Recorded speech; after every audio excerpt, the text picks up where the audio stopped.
नमस्कार मित्रांनो, मी रोहन मिरजकर. आज मी आलोय कवटेमहाकाळमध्ये. तर ही बिल्डिंग आहे.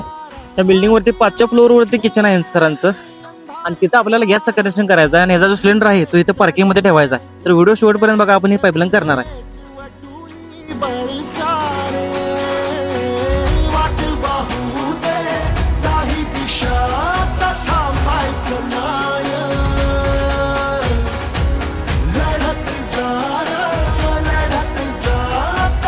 तर आपण यांचा सिलेंडर जो आहे तो इथे ठेवलेला आहे पार्किंग जवळ, आणि इथून आपण पाईपलाईन थेट 5व्या मजल्यावरती केली. अशी पाईपलाईन फिरवून तिकडनं थेट स्टेट वर नेलेले आहे. तर मित्रांनो, चला आपण बघूया या बिल्डिंगचा. आपण 5व्या मजल्यावरती आपण कॉक काढलाय, ते तुम्हाला दाखवतो. तर मित्रांनो, तुम्ही बघू शकताय आपण इथे कॉक काढलाय. इथे सरांना चालू आणि बंद करण्याचा आपण ऑप्शन दिलेला आहे, आणि इथे त्यांची शेगडी बसणार आहे.